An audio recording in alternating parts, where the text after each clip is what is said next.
I'm going to work on some upper body rotations.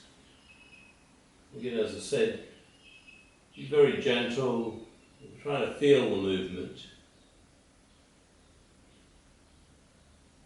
You can of course start larger if it's easy.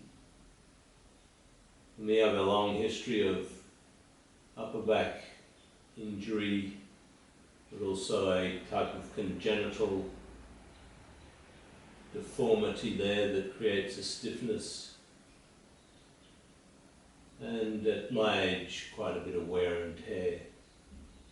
So on any given day, depending on what I've been doing that week or what I haven't been doing, it might start to stiffen up quite considerably and maybe even cause some pain. This morning it's not too bad at all. However, I'm now going to maintain my awareness as I'm doing this movement right down into the back and the shoulder blades. Shoulder blades are very free, they're just sliding along the back of the chest. They anchor a lot of muscles that are important for the stabilization of the shoulders and the movement of the shoulders in function. So those muscles and the fascia, connective tissue throughout that part of the body need to be just so to allow us to have good shoulder function.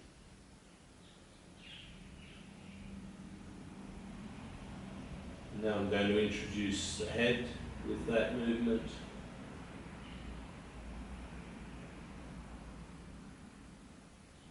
Because that adds the neck movement, something new might show up. So again, let's go carefully, slowly,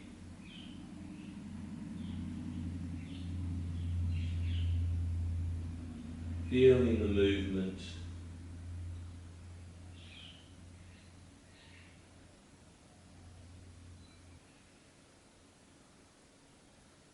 When we work within the resistances that we have to our movement, we're also soothing our autonomic nervous system, allowing a lot of parasympathetic nervous system to come into play,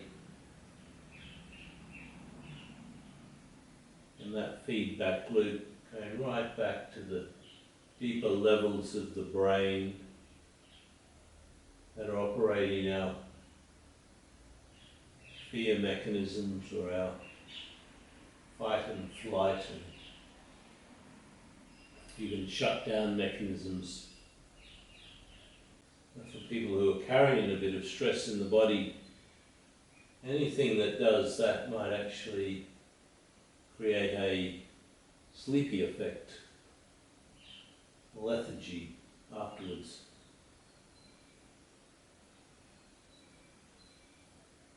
That's nothing again to be concerned about. If that's happening to you after gentle exercise,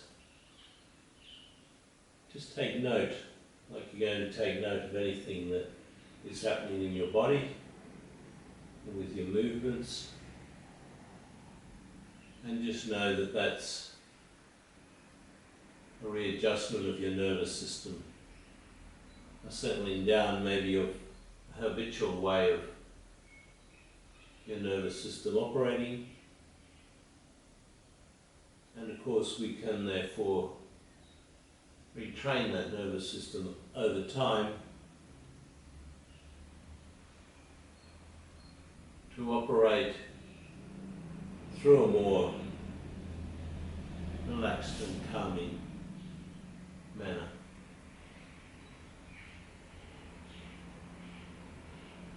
You can often get into the habit that being in action means in some way forcing or being in stress, or that it is hard work. And I've certainly been one of those types of people.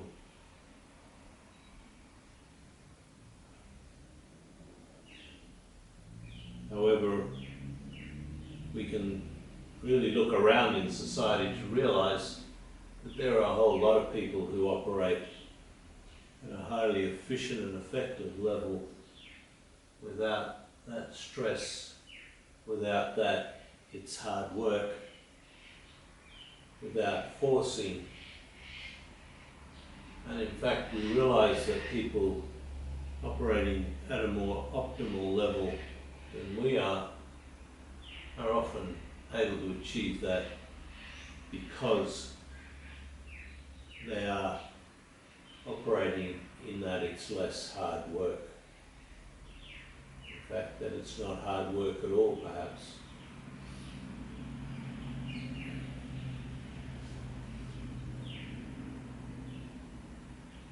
I'm going to do some extensions now, and I'm ensuring when I start these that I'm not adding any neck movement, keeping that as relaxed as I can, because it may be a habit, and there's certainly, I think, a habit with me of extending the neck or looking up as I lift my arms above my head.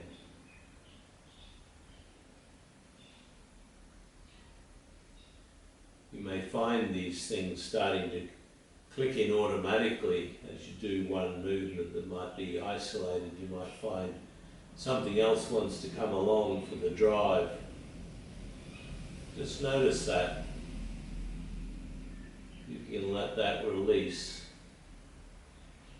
It is a sign of things that wire together or work together, wire together, and then vice versa occurs.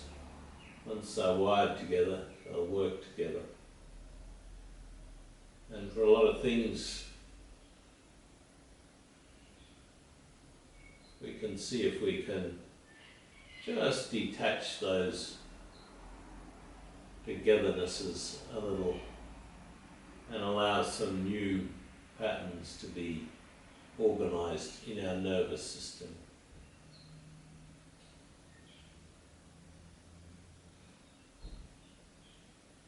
It's the same with our habit of it's got to be hard. That can just be a wiring together with the actions, whether they're mental, intellectual, artistic, or in movement training.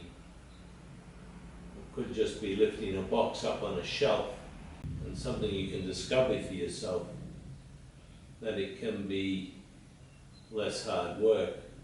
You can detach the wiring of those two things through a little training, and you might find that your artistic endeavour or lifting the box up on the shelf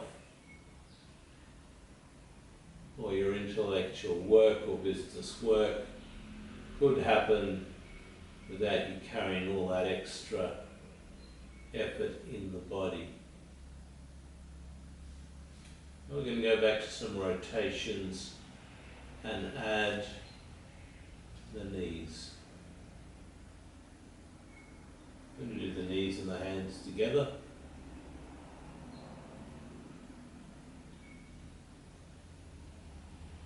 Again, just feel where there's some pain, in this case for me, out of my usual spot in the left hip, left lumbar spine to hip. When I say hip, I don't mean hip joint, I just mean to give you an image of the area it's in. And the body might tend to roll right over, you might be able to feel it. And I'm ensuring that I'm staying in some control of that, not rolling right over as I'm doing that. That's a training of some of the eccentric muscles through the back and hips, and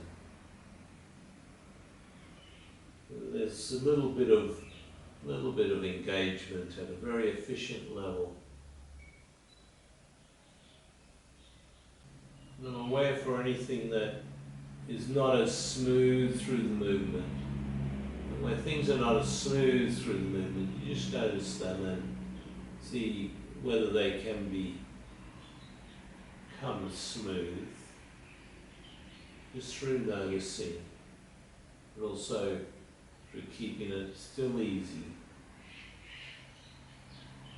Noticing allows the motor system to alight on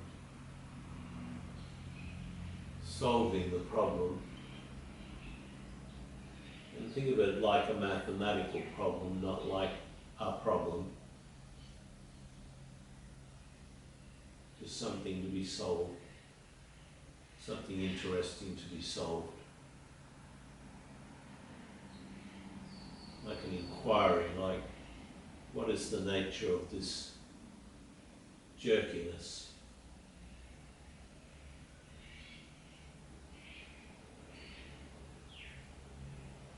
What is the nature of smoothness of movement?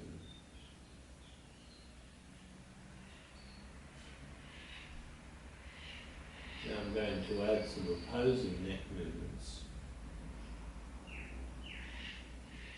You can see that I got those movements moving quite largely towards the end. As pain receded, resistance receded. It's sort of an effort of forcing through the focus of noticing and perhaps suggesting to my body that there was a less painful, less resistant way of moving.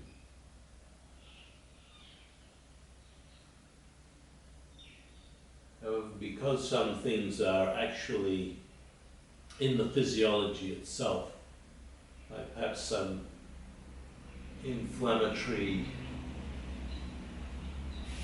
exudates that might be if you have arthritis in a part of the body, the repetitive movements help to flush out those exudates and return a lubrication and an elasticity, the correct viscosity to the connective tissue and the muscles. We can't underestimate, especially as we get older, the potentially two roles that are played by the physiology as well as the nervous system and their interplay. And of course, for anyone who does have an inflammatory type of disease, something like an autoimmune disease, rheumatoid arthritis, fibromyalgias, which are not exactly inflammatory but create that similar kind of situation in the system. We're really working at two levels, on having the muscles and the connective tissue and fascia all sliding and moving,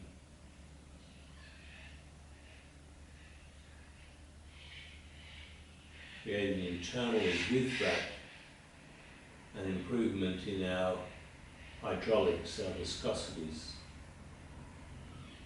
and with the more appropriate blood flow and the recovery out of that system of waste products, an improved viscosity allows an improved movement.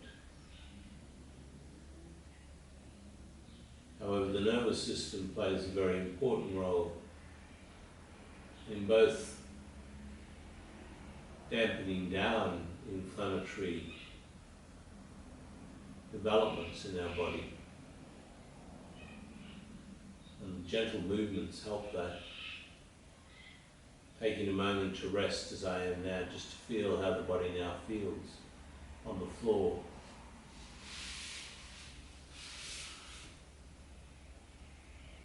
Letting easy breath occur. Letting the mind accept the calmness, patiently.